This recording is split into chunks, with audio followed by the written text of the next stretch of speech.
দেখো বন্ধুরা, আজকে আমাদের বাড়িতে বিরিয়ানি হয়েছে আর আমার বৌমনি বানিয়েছে হাঁড়ি ভর্তি বিরিয়ানি, অনেক অনেক লোক চাই।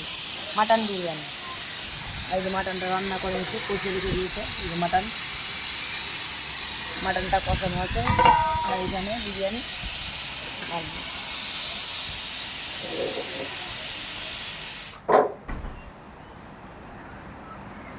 এখন নামানো হয়ে গেছে। যখন কষাই তখন আমি ছিলাম না,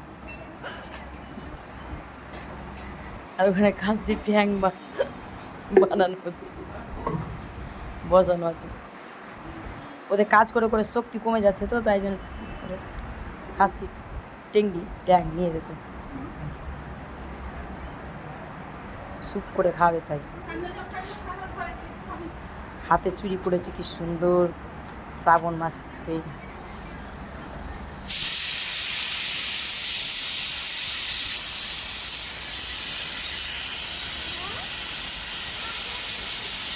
যা বসো বসো বসো বসো বসো, এখানে তুমি আসো, বসো, বিরিয়ানি খাওয়া, বসো, আমার ভাই বিরিয়ানি খাবে, বসো বসো। বলো, ডাকো তোমার পাপাকে, ডাকো গণেশকে, ডাকো গণেশকে,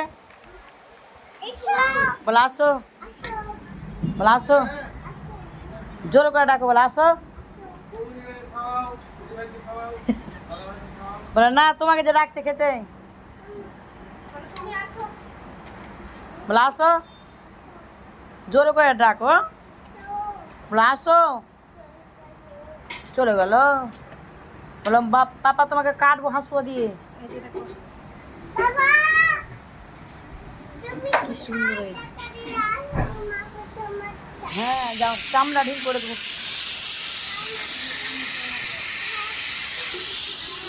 হ্যাঁ দিচ্ছি, তোমাকে দিচ্ছি। এই যে তাপ লাগছে, আমি আর তোমায় না এগুলো ভাবছি একটা বিরিয়ানি রেস্টুরেন্ট খুলে দেবো এখানে। কে কে বিরিয়ানি খাবে চলে আসবে আমাদের এখানে, রেস্টুরেন্ট খুলবো। কিন্তু ভাবি বিরিয়ানি, যেহেতু আমার ভাবি বানাচ্ছে। আমি বাইরে খাই না, যখনই আমার বৌমনি বানাই তখন আমি বাড়িতে খাই, নাহলে বাইরে খাই না। বাইরে আমার ভালো লাগে না, অত রিচ করেও খাই না আমি। কি সুন্দর হাঁড়ি ভর্তি। আমাদের বাড়িতে অনেকগুলো লোক, তার মধ্যে দিদি আর আমি, এখানে দিদির জন্য আমার ছোট্ট কুচি ভাগ্নি আছে, বাড়িতে দিয়ে পাঠানো হবে। আর আমার দাদা কতক্ষণ থেকে বসে আছে বিরিয়ানি খাওয়ার জন্য, কিন্তু আমার দাদা বিরিয়ানি খায় না, ওই জন্য সাদা ভাত উঠিয়ে নিয়েছে।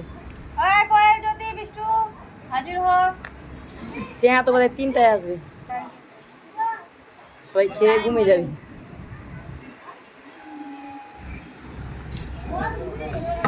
এবার 1 পিস করে মাটন দিয়ে দাও।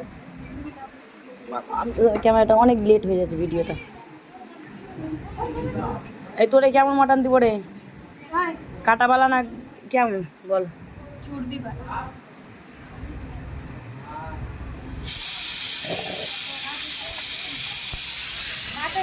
এটা কাজ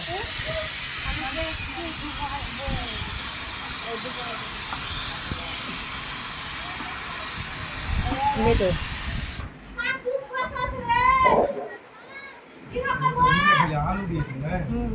আলু বিরিয়ানি করেছে।